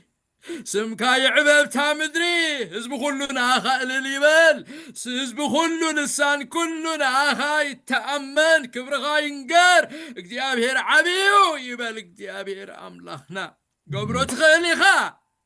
تخليخا املاخيخا كمزي تنككا እግዚአብሔር مخر سباي تدلن حيل خوسخكا خبكالا اي تدلن حيالي خا እግዚአብሔር ነገራትና ክትልውጦና አምናለና ነገራትና ክትልውጦና አመን ላውጥ እግዚአብሔር ለውጥ ይምጣ ስም ኢየሱስ ካባኻ ዝኾነ ካብ ሰማይ ዝኾነ ለውጥ ይምጣ ብስም ኢየሱስ አሜን አሜን እግዚአብሔር አምላኽና ለኽብርና አኻን በካ ጸሎትና ስለ ሰማዕካ ተመስገን ሳና ስለ ዘለኻ ተመስገን ንህዝብኻ ትእክቦለኻ ብፋጻ ትጽውዕለኻ እግዚአብሔር ህዝብኻ ይመጽኣሎ መንሰያት እግዚአብሔር ክብሪ ተኸዲኖም ናባኻ ይመጽለው ወእግዚአብሔር አዴታት ብዕልልታ ናባኻ ይመጽኣሎ ህዝብኻ ይድልዒሉ ናባኻ ይመጽኣሎ ብሩኽ እግዚአብሔር ብሩኽ እግዚአብሔር ብሩኽ እግዚአብሔር ዘመን ምንቕቓሕ ተምጻልና ኣለኻ ዘመን ፈውሲ ተምጻልና ኣለኻ ዘመን ምድሓን ይኸውን ኣሎ እግዚአብሔር እሙን ኣምላኽ هللويا هللويا ردا شدينا ما أفورد اللي كر أبدونا ما يس لورد يس أمين أمين أمين أمين أجر كلنا بخاي مساء أجر كلنا بخاي مساء بجدن يغير الله أنا بخاي مساء الله تأكبنا الله خاك يابهير كبر كلنا أخاي خون آمين نسجنك أبيهير نمسجنك أبيهير كبرنا أخانب نسم كان عبيو هللويا عبي أملاخ أبكد ميخان سجد أبكد ميخان سجد ناخان خبر أملاخ اللو نبل حاد نسوي أملاخ يا هوي يا هوي يا هوي ناكيدان أملاخ أملاخي خا تمسجن تمسجن تمسجن تمسجن أبيهير صولوس ناس للسمعك تبارك آمين يسوس يس أمان آمين آمين قويتا يبارك تبارك باستر كبرنا أملاخ يخون أبتسال سيت أرستنا هن كيدنا نايم ودات أرست السايح سعفر عاد نحن غيلينا باستر أوكي إيش تأرست خمس تبل زتفل عليو بها قرم زقدسو محبراتن والكسباتن ندحان هزبام قدام النت سريعهم بحبرة كسرحو أملاخ مستوعال كخفت تبل مالتيو ስለዚህ እዚ ድማ ንሃገርና እዩ እግዚኣብሔር ይመስገን ስለ ሃገሮም ዝግደሱ ነዝሃ ጽቡቕ ናይ ኤርትራ ዝደልዩ ጽቡቕ ናይ ኤርትራ ዝምነዩ ሰባት ኮነ ማሕበራት እግዚአብሔር ከለዓል እግዚአብሔር ዝተመስገነ ይኹን እሙን አምላኽ እዩ ኣለዎ ሃብታማት ብገንዘቦም ምሁራት በትምህርቶም በብዝተፈላለየ በብሞይኡ ድማ ስለዛ ሃገር ጽቡቕ ዝሓስቡ እግዚአብሔር ከለዓል بزر استزخن صلينا እግዚአብሔር ይመስገን አምላኽና ኦሞን ይክብርን ኦይኹን ተዋሂባትና ዘላ ተቕሲ ኣብ ቀዳማይ ዜና መዋእል 19 ተቕሲ 12 እዩ ከምዚ ይብል በለ ድማ ሶርያውያን ካባይ እንተሓየሉ ንስኻ ረዳእኒ ደቂ ዓሞን ካባኻ እንተሓየሉ ኣነ ክረዳእካየ ጽናዕ ምእንቲ ህዝብናን ምእንቲ ከተማታት አምላኽናን ኢልና ድማ ንጽናዕ እግዚአብሔር ከዓ እቲ ጽቡቕ ኮይኑ ተራእዮ ይግበር ይብል ምእንቲ ህዝብናን ምእንቲ ከተማታት አምላኽናን ኢልና ንጽናዕ ይብል እግዚአብሔር ይመስገን ስለዚ ምእንቲ ህዝቦም ድማ ስለዚ ሃገር እዚኣ ግድ ዘለዎም ጽቡቕ ናይ ኤርትራ ዝደልዩ ሰናይ ናይ ኤርትራ ዝምነዩ እግዚአብሔር ከለዓል እግዚአብሔር ይመስገን እቲ ሃገር ዝሰርሕዋ እውን የድልያ እዩ ከምዚ ዝኣመሰሉ ድማ ክበዝሑ እግዚአብሔር አምላክ ከለዓል በዚ ሓሳብ ክንጽልይ ኢና እግዚአብሔር ይመስገን ሃሌሉያ የስ መንጽል በዚ ርስቲ እዚ በዚ ሓሳብ እዚ ሃሌሉያ thank you Jesus ሃሌሉያ የስ ክትጽልዩ ትኽእሉ Jesus.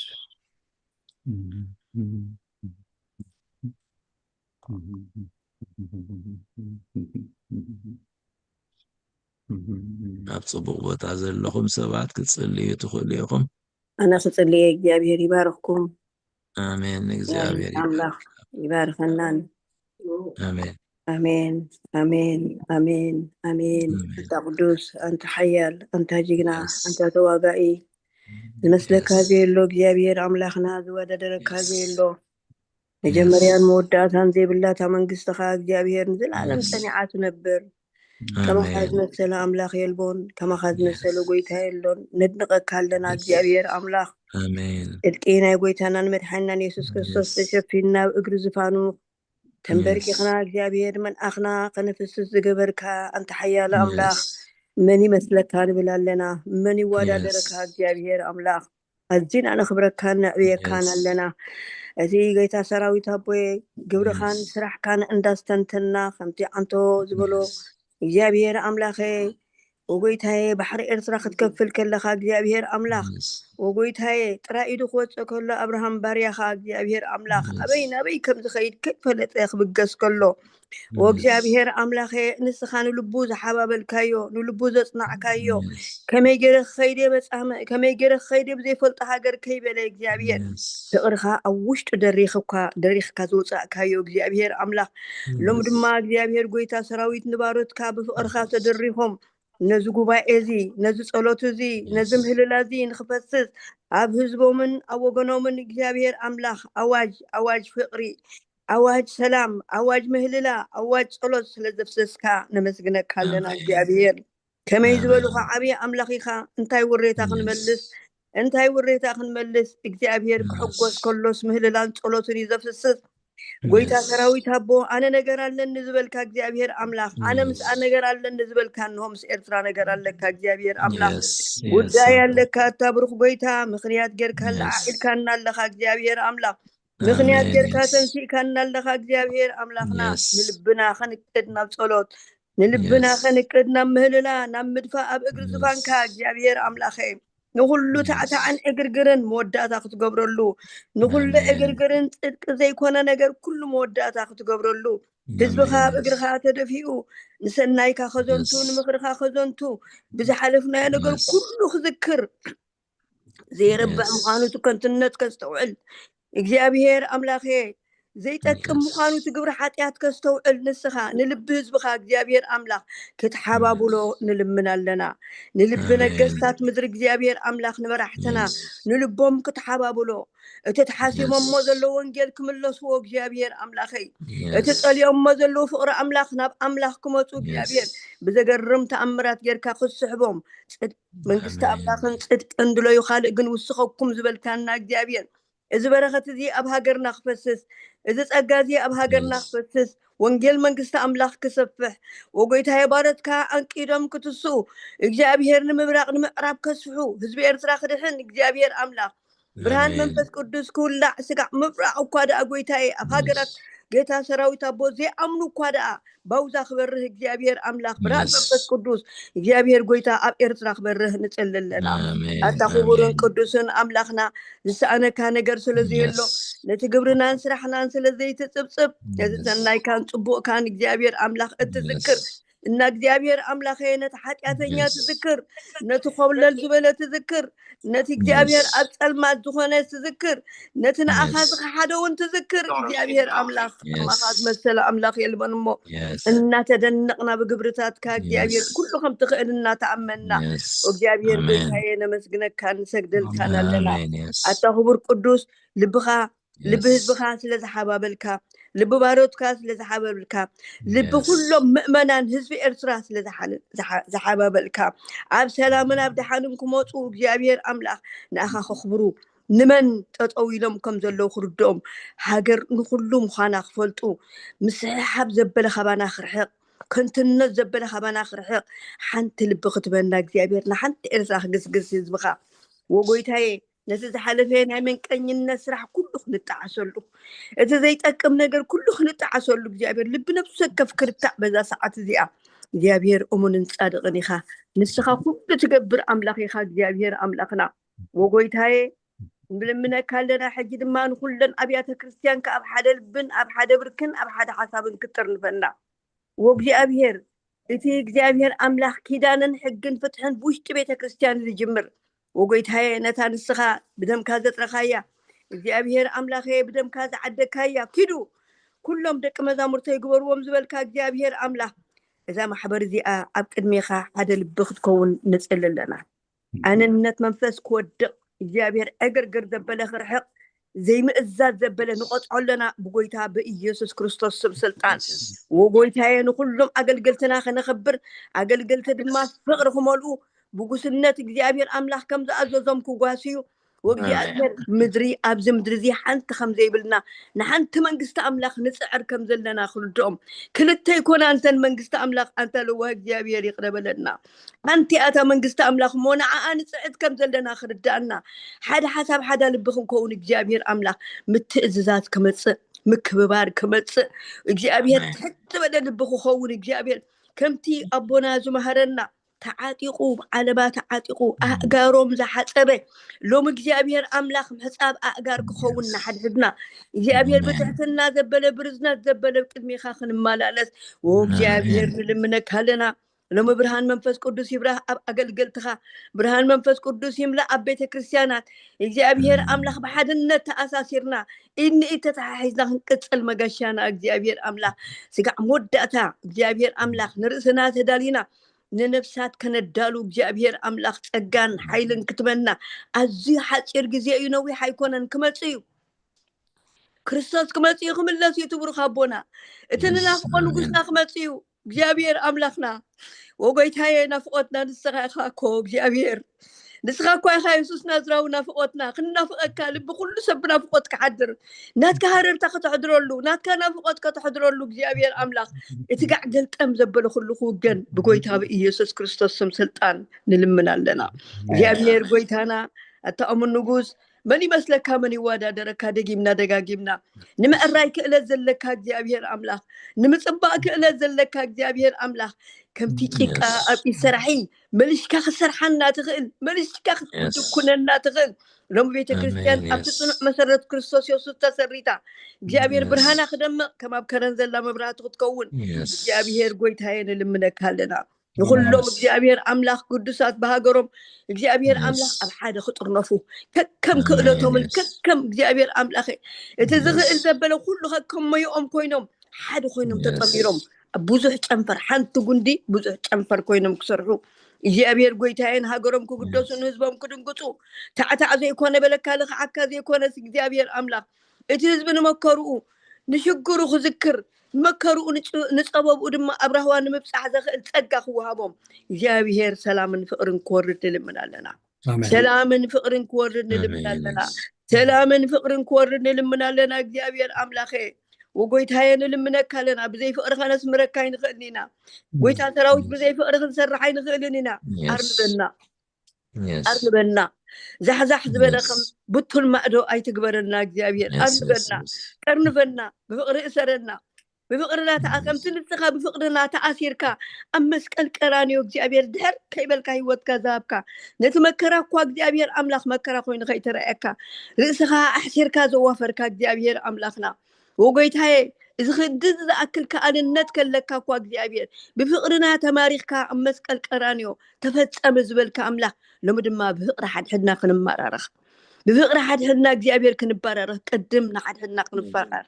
እግዚአብሔር نتزي فلطو እግዚአብሔር أملاخ يفقر إزبل حساوي تتعيف له أمنا حدنا هل بالفقر ختبنا نلمنا لنا እግዚአብሔር قويتها أتأمن نجوس زي مثلك هلون كون السخاء أبي أملاخ يخا كتقبرو تغيليخا بخالنات ناتكا الرزق እግዚአብሔር حمدن حمخشتن حنتكو خغبراي كيلون እግዚአብሔር أملاخ السخاجن كل تخيل أملاخيخا أتذكرم تأمرات كازرعنا سباتينا እግዚአብሔር أملاخي سرحك حجون سرح له تأمر كان رئلنا እግዚአብሔር أملاخ أيودل كان نسخاز كم تقالكا زل ألم صنعكا تنبر لخا أتزي مئزازنا جن كنت خي قبرونو تناتكا እግዚአብሔር أملاخنا نلمنك هلنا እግዚአብሔር أب عدو خده بتر لبوم جن تأمرتن تأمراتن بوزا حي جبرن زبل قال أملاخ الله እግዚአብሔር أملاخ لومي بترت اللي لبنا نتبرخت كيعصو እግዚአብሔር قويتا بسر زي مئزازنا اتزمت زلت ጸጋخ يعصونا እግዚአብሔር أملاخ اتبرخت كن ريو اتسلام كن ريو اتفقر كن ريو እግዚአብሔር اتحدنت كن ريو እግዚአብሔር زعتك كذبلو كله نسخاخ تاليو እግዚአብሔር أملاخ تحط لبخ تبنا زئزاز لبخ تبنا إيدنا خنهبنا أخا እግዚአብሔር كنرتع بحياتنا كنأمن بتكبرنا እግዚአብሔር كتردقنا بودخا بإيسوس كريستوس من اللي لنا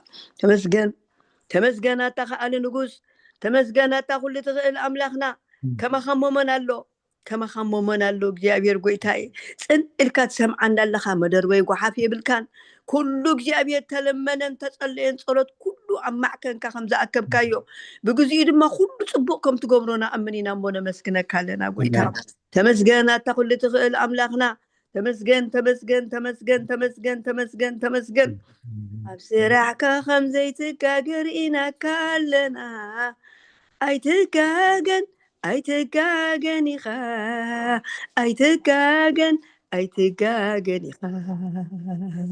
أبصرحك خمزي تقاقرينا كالنا أي تقاقن إخا أي تقاقن إخا أب قبرات هذه تقاقي أبصرحك هذه تقاقي أبير أبلغنا نحقوس لنا بأخذت أملاخ دستنا أملاخ تحواسنا أملاخ رديتنا أملاخ أمنتنا به إلنا نمسكنك كالنا به إلنا نبارخك كالنا تلع القدس أملاخنا تمسكن تمسكن تمسكن تمسكن تمسكن كبر كل سدون السخا كل أملخو سدون السخا كل سجدات وسدون السخا آمين يا أبي يبارككم بركة كريستوس يسوع تقبلوا حيل تلقى كريستوس مساكم يكون تباركوا برك مشات آمين آمين تبارك እግዚአብሔር ይባርክ ክብርን አምላኽ ይኹን እግዚአብሔር ስሙ ይባረኽ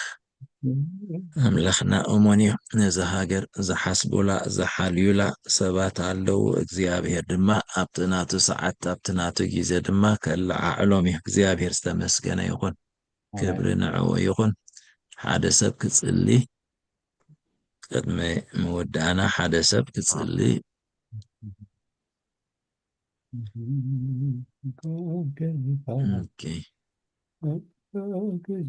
قال እግዚአብሔር ከንብቤት ኣብ መዝሙር ዳዊት 144 ተቕሲ 12 ከምዚ ይብል ኣወዳትና ብጉብዝንኦም ከም ነዋሕቲ ኣትክልቲ ይኹኑ ኣዋልድና ከም እተሃንፃ ኣዳራሽ እተወቕረ ኣዕኑድ ኩርናዕ ይኹና መዓኽና በብዓይነቱ እኽሊ ይምላእ ኣባጊዕና ኣብ መሮር ኣሽሓት ኣላፍ ይውለዳ ኣብዑርና ኣጸቢቖም ይመንግዱ ኣብ ኣደባባያትናስ ምጥሓስን ምህዳምን ኣውያትን ኣይኹን ከምዚ ዝረክብ ህዝቢ ብፁዕ እዩ እቲ እግዚአብሔር ዝኣምላኹ ህዝቢ ብፁዕ እዩ ይብል እግዚአብሔር ይመስገን ክብርን ኣምላኽ ይኹን እዚ ድማ ንህዝብና ንሃገርና ኢልና የለና እግዚአብሔር ዝተመስገነ ይኹን እሞን ኣምላኽ እዩ ገባር ኩሉ ተኣምር እዩ ስሙ ይባረኽ 10 minutes ኣለዋና ብጽል እንተሎ ኣብ ልበይ ዝመፀት ንመዝሙር ዶ ክዘምር ኦኬ ጽቡቕ ብዙሕ ግን መዝሙር ዘማ ከኣሊስ ኣይኮንኩን እንታይ ትብልሲ ማዓሸለል ትብሎ ድሃይ ትብል እያ መፅያህኒ እሞ እግዚአብሔር ይመስገን ድምፅና ሸለል ኣይብሎን እዩ እግዚአብሔር ይሰምዖ ኣሎ ግና ኸ ብምድብ ግዚኡ ኸ እግዚአብሔር ይመፅእ ስቕ ድማ ኣይብልን ብምድብ ግዚኡ ኸ ኩሉ ጽቡቕ ገበሮ ሃሌሉያ ማዓሸለል ትብሎ ድሃይ تسمعوا يخات قبرو هاي بزح يفلتاني ساتر يتفلت باستر تفلت أدخل كحق زني مع الشلل تبلو دهاي تفلتوا يخات قدمت سليتن قالي نمرد مع الشلل تبلو دهاي تسمعوا يخاطب قدمتي سليتن قاوي نمرد أي حيث خاتملي آمين مع الشلل تبلو دهاي تبقوا يخاطب سليتن قاوي نمرد أي سيف خاتملي آمين قحتوت نفسي تقابا تردي نزق احتوت نفسي تقابا نمردي آمين آمين معشلل تبلو دهاي مع الشلل تبلو دهاي تفت ويخاتبه قدم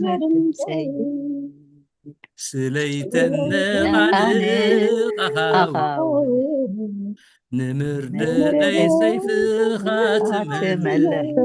هللويا نزق احتوت نفسي عقابا مردأي أبزوفان نزق احتوت نفسي تقابا نمردأي أبزوفان نمردأي أبزوفان كالو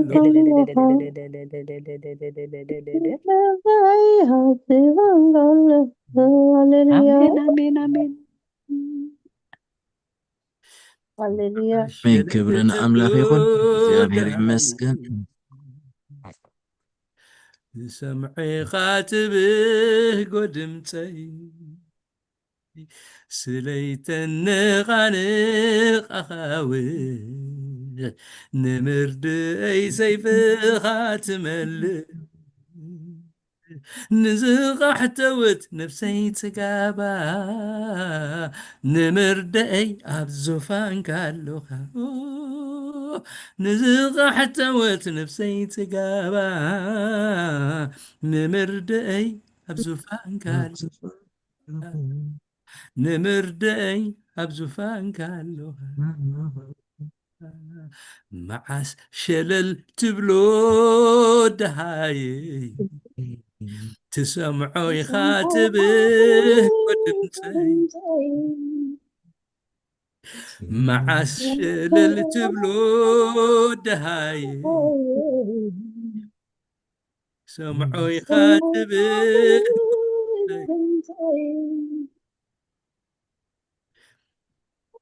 هاللويا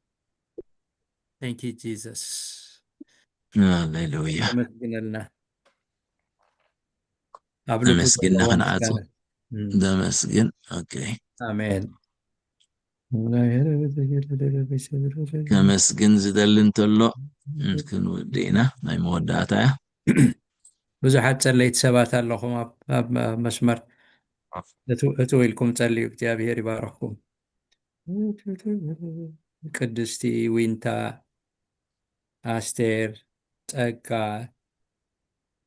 ትዕበ ሄለን ኩልኩም እግዚአብሔር ይባረኩም ጸለይቲ ሰባት ሳሌም ኣብ ልብኹም ዘሎ እስካ መስግኖ ንጎይታ ዓድል ክንበኩም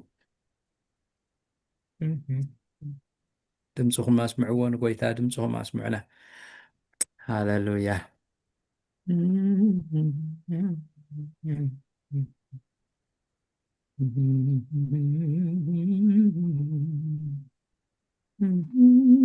أنا خمس كندو هدايتي هاليلويا يسوس كريستوس قويتايو آمين يسوس كريستوس تمالن لومن نزل عالم نسو هياويو آمين ملخنا أب سمايات هالو زدليو دما يقبل آمين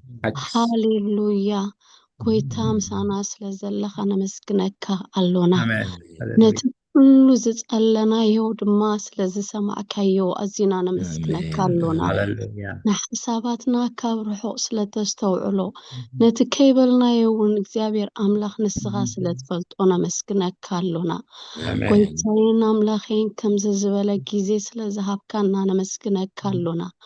ጎይታዬን ኣምላኸን ካብቲ ማሊ ሎምና ክንርኢ ስለዝፈቐድካ ነመስግነካ ኣሎና ጎይታ ስለ ቤተ ክርስቲያንና ስለ ሃገርና ስለ ህዝብና ኩሉ ንነብኦ እግዚአብሔር ኣምላኽ በቲ ናይ እግዚአብሔር ጊዜ ናትካ ጊዜ ትገብሮ ስለዝኾንካ ነመስግነካ ኣሎና ጎይታ ንስኻ ኣይትዶንጊ እግዚአብሔር ኣምላኽ ኣብቲ ዝበልካዮ ብጊዜኡ ኩሉ ጽቡቕ ገበሮ ከም ተጻሕፈ ኣብ ጊዜኡ ኩሉ ጽቡቕ ስለትገብሮ ጎይታዬን ኣምላኸን ነመስግነካ ኣሎና ስለ ባሮትካ የመስግነካ ኣለኹ ለይትን ቀትርን ከይሰልከዩ ኣብ ቅድሚኻ ዝጽልዩ ጸለይቲ ኣቦታት ኣሕዋትን ስለዝሃብካና ነመስግነካ ኣሎና ጎይታዬን ኣምላኸን እዚ ድማ እዛ ሎማዓንቲ እዚኣ ከም ደቂ እስራኤል ምልክት ዝገበርካሎም ስለ ሃገርና ምልክት ስለንገብረላ እዛ መዓልቲ እዚኣ ነመስግነካ ኣሎና ፈሪቱ ዘሎ ግዜናን ሰዓታትናን ዕድሜናን ክሉ ተጠቕሊሉ ንዓኻ ይኹን ጎይታና ኣምላኸን ዘይፀለናዮ ዘይዘከርናዮ ተሎውን ንስኻ ከም ፍቓድካ ስለትገብሮ ነመስግነካ ኣሎና ፈሪቱ ዘሎ ዘመናትና ክሉ ንዓኻ ንህበካ ኣሎና ብሽም ኢየሱስ ክርስቶስ እንጽልይ ስምዓና አሜን አሜን አሜን ክብርና አምላክ ክብርና አምላክ